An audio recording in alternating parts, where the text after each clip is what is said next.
If you drink coffee every morning, and most of you watching this do, I need you to hear something before you take another sip. Coffee itself is not the enemy. I want to be clear about that from the very start. In fact, research over the past decade has shown some genuinely encouraging things about moderate coffee consumption and long-term health. So this is not a video telling you to give up your morning cup.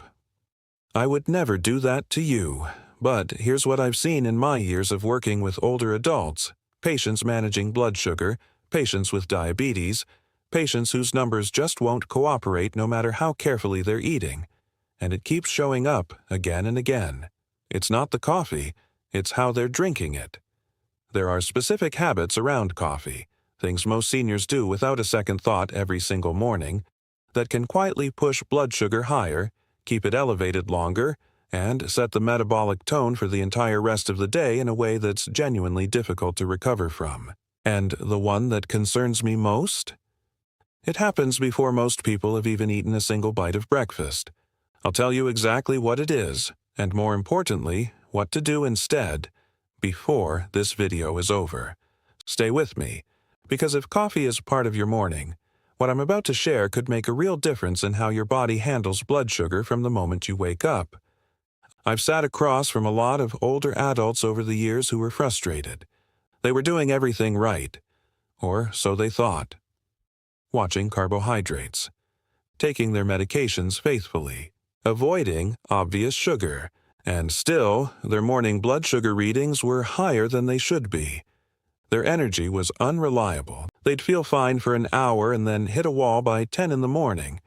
And when we started going through the details of their daily routine, the coffee conversation almost always came up. Not because coffee was some terrible habit they needed to confess, but because the way they were drinking it was creating problems they had no idea were happening. That's not a character flaw. That's a gap in information, and you deserve better information. Here's what changes after 60 that makes all of this more relevant than it might have been earlier in your life. Your body's ability to regulate blood sugar, to keep it in that stable, healthy range, naturally becomes less efficient as you age. The cells in your muscles and organs that respond to insulin, the hormone responsible for moving sugar out of your blood and into your tissues for energy, they don't respond as quickly or as powerfully as they did at 40. Doctors call this insulin resistance, and it's not a diagnosis.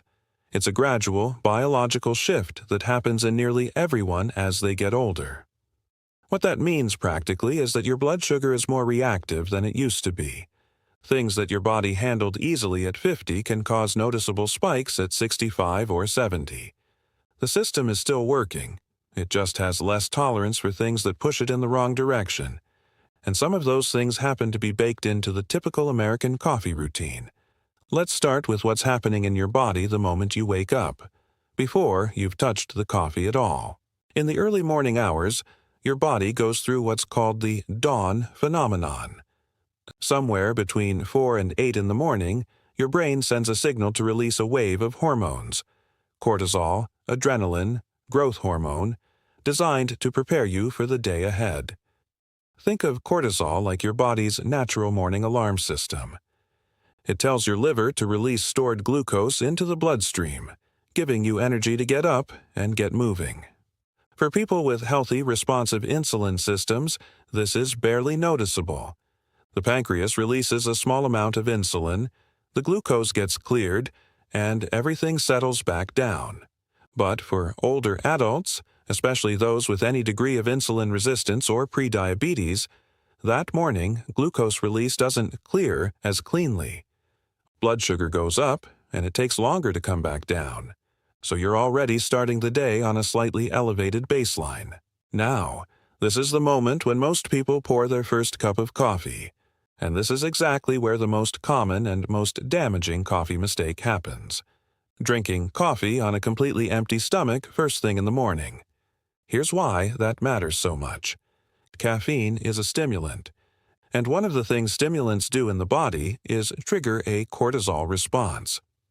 When you drink caffeinated coffee first thing in the morning, you're adding a caffeine-driven cortisol spike on top of the cortisol spike that's already happening from the dawn phenomenon. You're essentially doubling down on a signal that's already telling your liver to release more glucose. And without any food in your system to trigger an insulin response, nothing to start moving that glucose out of the blood and into the cells, that elevated blood sugar just sits there, accumulating, rising, setting the stage for how your body will handle everything you eat for the rest of the morning. Research has confirmed this. Drinking caffeinated coffee before eating has been shown to significantly blunt insulin sensitivity in the hours that follow, meaning even when you do eat breakfast an hour or two later, your body doesn't respond to insulin as effectively as it normally would. The glucose from your meal spikes higher and stays elevated longer than it would have if you'd simply eaten something first. Now, I want to be careful here because some of you may be practicing intermittent fasting, and you've been told that black coffee during a fasting window is acceptable. For some people and some goals, that may be a reasonable approach, but if blood sugar stability is your primary concern, if your numbers have been creeping up, if your doctor has mentioned prediabetes or insulin resistance, then drinking coffee before any food at all in the morning is something worth reconsidering. The practical fix is actually very simple. Eat something small before or alongside your first cup of coffee. It doesn't need to be a full meal. A handful of nuts, a few bites of egg, a small portion of Greek yogurt, even a piece of whole fruit. Just enough to signal your metabolism that food is arriving and it's time for insulin to get to work. That small act of anchoring your morning with a bit of protein or healthy fat changes the entire hormonal conversation your body is having. And while we're talking about what goes into your stomach before coffee, let's talk about water, because this is another piece of the morning puzzle that almost nobody connects to blood sugar, and it's one of the easiest things to fix. Most older adults wake up mildly dehydrated. You've gone 7 or 8 hours without fluid. Your blood is more concentrated than it was the night before. And when blood is more concentrated, glucose becomes more concentrated within it, meaning your blood sugar reading can appear higher simply because there's less water in your system to dilute it. Mild dehydration also impairs the kidney's ability to filter glucose efficiently, which compounds the problem. Drinking a full glass of water before your coffee, before anything else, is one of the simplest, most underrated things you can do for morning blood sugar. It rehydrates your blood, gets the kidneys working properly, and creates a better internal environment for everything that follows. Make that your first habit of the morning. Water before coffee. Every single day. Now let's get into what's actually in your cup, because for many seniors, this is where the biggest hidden damage happens. Black coffee, as I said, has a minimal direct impact on blood sugar. The caffeine issue we discussed is real, but manageable with food timing. What dramatically changes that equation is what gets added to the coffee. Flavored creamers are one of the most underestimated sources of hidden sugar in the American senior diet. A single tablespoon of a standard flavored coffee creamer, vanilla, hazelnut, caramel, pumpkin spice, can contain anywhere from 5 to 7 grams of sugar. Most people don't use 1 tablespoon. They use 2, 3, sometimes 4 per cup. And if you're having 2 cups in the morning, you may be consuming the sugar equivalent of a small candy bar before 9 in the morning, in what feels like a perfectly innocent cup of coffee. And here's what makes this worse than eating sugar in a more obvious form. When sugar is dissolved in a liquid, it absorbs into your bloodstream faster than when it's eaten alongside fiber, protein, or fat. So that flavored creamer is delivering a quick, direct hit of glucose to a body that's already dealing with elevated cortisol and reduced insulin sensitivity. The spike can be faster and sharper than you'd expect. The same concern applies to those bottled coffee drinks, the pre-made lattes and frappuccino-style beverages, that are convenient but can contain 30, 40, even 50 grams of sugar per bottle. For reference, the American Heart Association recommends that older adults consume no more than 25 to 36 grams of added sugar per day total. A single sweetened bottled coffee can exceed that in one sitting. If you love the creaminess of a flavored coffee, there are genuinely good alternatives that don't create those spikes.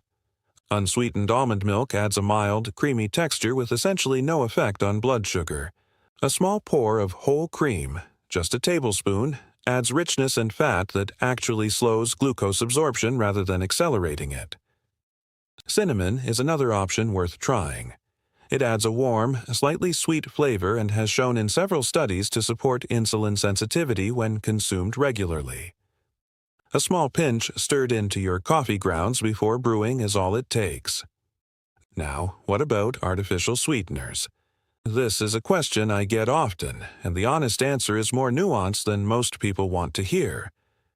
Artificial sweeteners like aspartame, sucralose, and saccharin don't contain sugar in the traditional sense, so they don't directly spike blood sugar the way table sugar does. But research over the past several years has complicated the picture. Some studies suggest that certain artificial sweeteners can still trigger an insulin response in the body, essentially tricking the pancreas into releasing insulin in anticipation of sugar that never arrives. Over time, repeated artificial insulin triggers without corresponding glucose can contribute to insulin dysregulation. Beyond that, there's growing evidence that artificial sweeteners can alter the gut microbiome, the community of bacteria in your digestive system that plays a significant role in blood sugar regulation and inflammation. The science is still developing, but it's enough that I generally recommend moderation rather than unlimited use of artificial sweeteners, especially for older adults managing blood sugar. If you want something in your coffee that takes the edge off the bitterness without a sugar spike, monk fruit sweetener is one of the better options currently available. It doesn't appear to have the same insulin-triggering effect and has a minimal impact on gut bacteria compared to many artificial alternatives.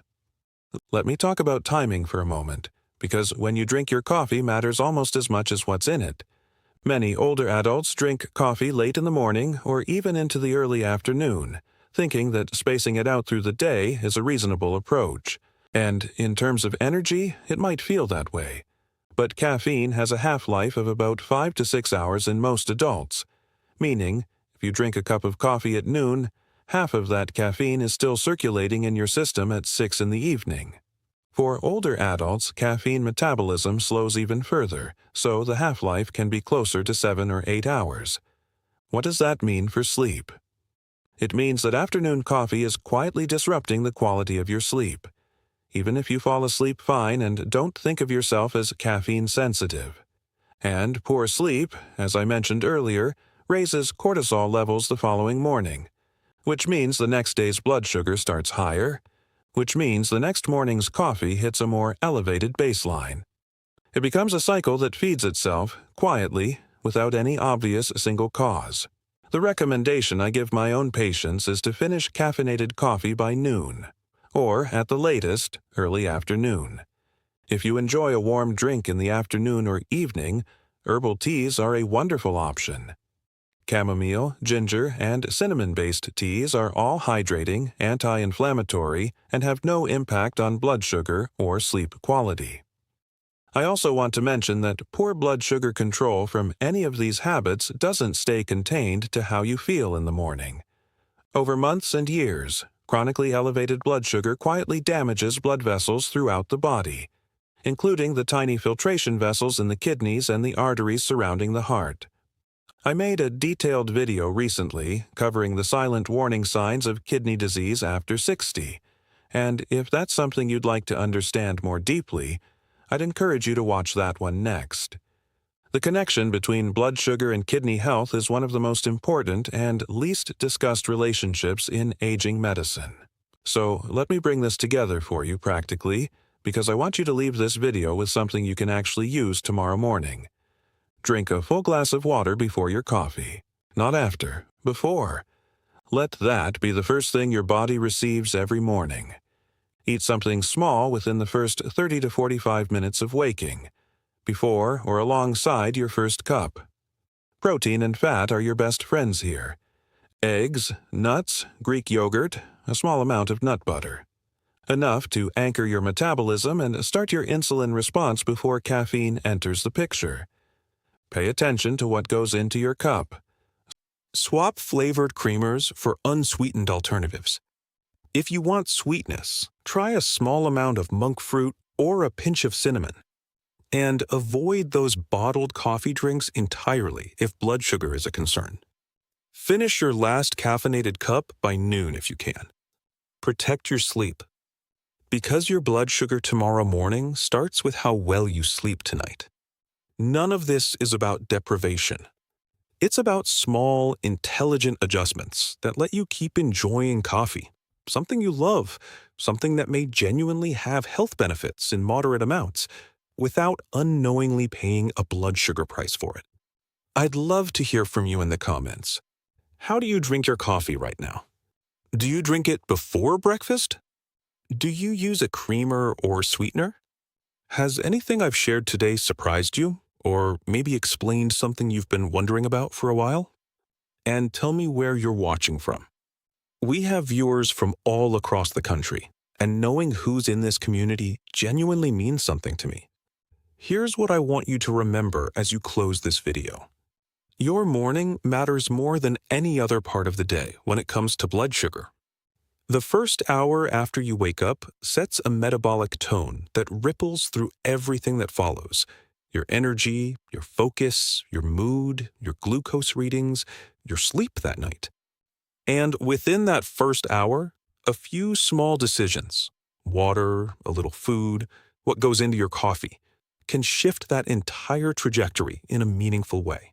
You don't need to be perfect. You don't need to overhaul your entire morning. You just need a little more awareness than you had yesterday. And now you have it. If this was helpful, please share it with someone who loves their coffee and might benefit from understanding this better. And subscribe if you'd like to keep receiving this kind of practical, honest, evidence-based health guidance. Every video on this channel is built around giving you information that actually moves the needle on how you feel every day. The video on morning blood sugar habits is linked right here if you'd like to go deeper on how the first hour of your day affects your metabolism. It covers the dawn phenomenon in more detail and connects directly to what we talked about today. Take care of yourself and enjoy that next cup of coffee, just maybe with a glass of water and a few bites of something good alongside it.